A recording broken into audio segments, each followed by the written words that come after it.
Hey, welcome back to Books and Coffee. So in this video, I will be sharing a complete 2-month UGC NET share of preparation strategy for English literature, which includes both paper 1 and paper 2.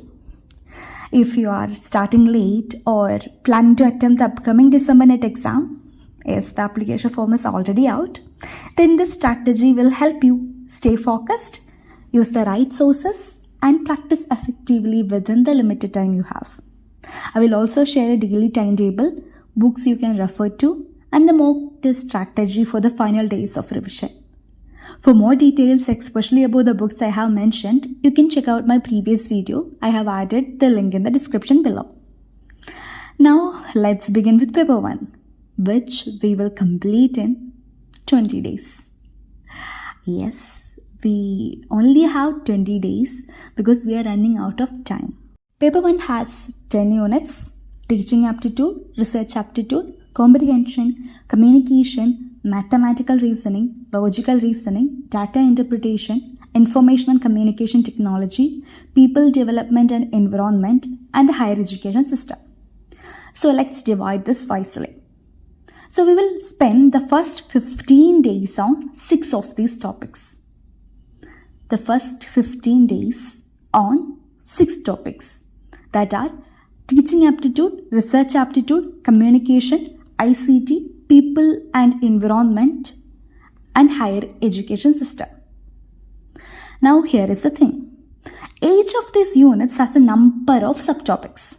For example, teaching aptitude includes teaching concepts, objectives, levels, learner characteristics, factors affecting teaching, methods of teaching, teaching support systems, and evaluation systems.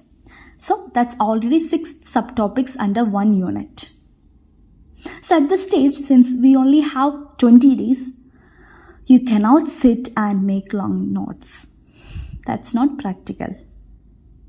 So instead of sitting and making long notes, watch short and clear YouTube videos for each topic, refer to concise PDFs, or go through key points directly from your paper 1 book.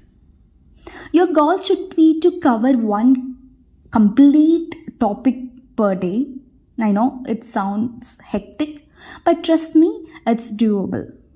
I have seen many people do it successfully. So here is how you can manage each unit.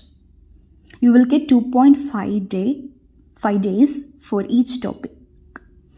Day 1, learn all subtopics and concepts. Day 2, practice previous year questions on the same topic. Use books or YouTube. And the half day, revise and summarize what you have learned. Follow the same method for the next topics: research aptitude, communication, ICT, environment, and higher education. Now, not all topics take the same time. So that's again a point you need to remember. Not all topics take the same time. For example, teaching aptitude and research aptitude can be done faster in maybe 2 days each. But ICT or people and environment might take longer. So don't rigidly give 2.5 days to each or every topic. Adjust your time. Shorten the easy topics and give extra time to the tough ones. It's completely up to you, and your personalization matters there. Because for me, teaching aptitude might take some more time, or it might be tougher for me, but for you, it can be easy. So by the end of 15 days, you should be done with these 6 units. Now you have 5 more days left in our 20 days challenge. Use them for mathematical reasoning, logical reasoning, data interpretation, and comprehension. Again, how you divide these 5 days depend on your strengths. Some people are naturally good at logical reasoning and may only need a day. For mathematical reasoning, just revise key formulas and patterns. For comprehension, you don't need long preparation, just practice reading fast and understanding passage accurately. Again, we are not giving or keeping a specific time for revision. Instead, while studying all the theoretical units like communication, people, environment, ICT, teaching, research aptitudes, the 0.5 days that you have, use it for revision.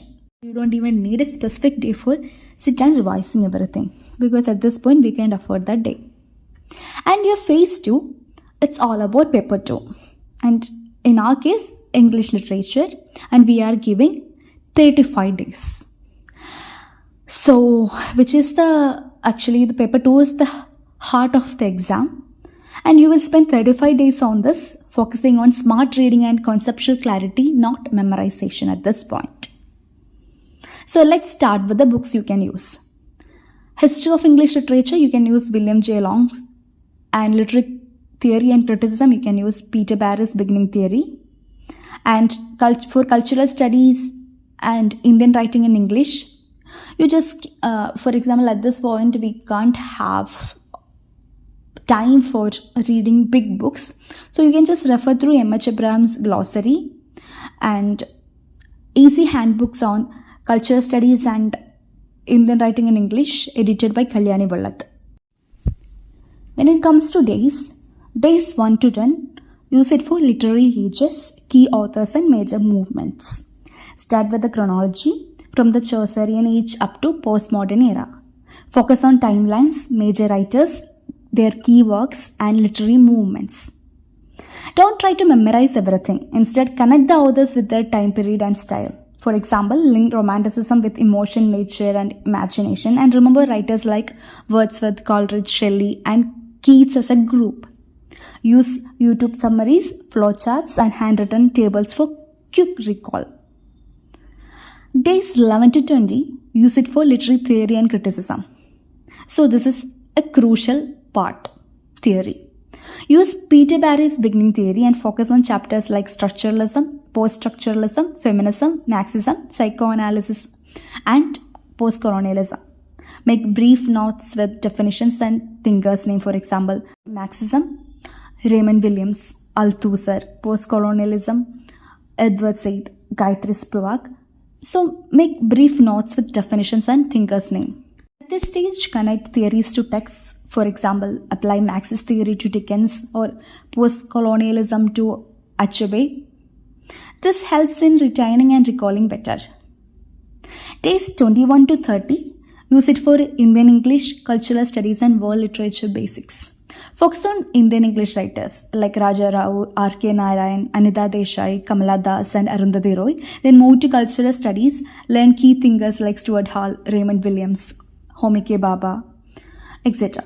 Finally, touch upon world literature. Basic awareness of African, American and European writers is enough for net level understanding actually. And for JRF, you really need to look up majority of all continents.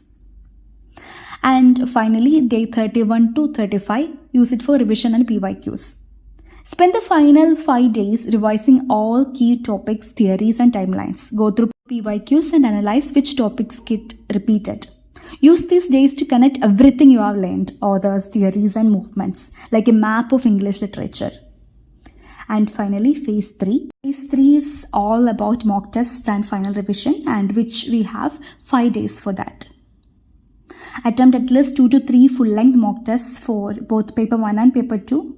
And after each test, analyze your mistakes. Understand whether they came from conceptual gaps or careless reading.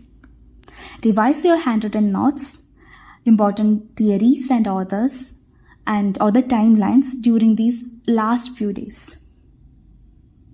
Also, the main important thing is, for completing this 2-month journey or 2 months challenge, you really need to dedicate at least 6 to 7 hours daily. Ideally split between morning and evening sessions if you have any work during the daytime. For paper 2, always link authors with their movements and historical context. Use PYQs after completing each phase. Stay consistent. 60 days is tight but absolutely possible with discipline and focus. So that's the complete 2-month strategy for cracking UGC NET JRF English literature, including both paper 1 and paper 2. If you found this video helpful, don't forget to like, share and subscribe so that you will get more recommendations or more study strategies. And also let me know in the comments if you want me to make a detailed day-wise timetable PDF, so I can share it in the next video. All the best for your preparation. Stay consistent, stay positive, and I will see you in the next video. Thank you.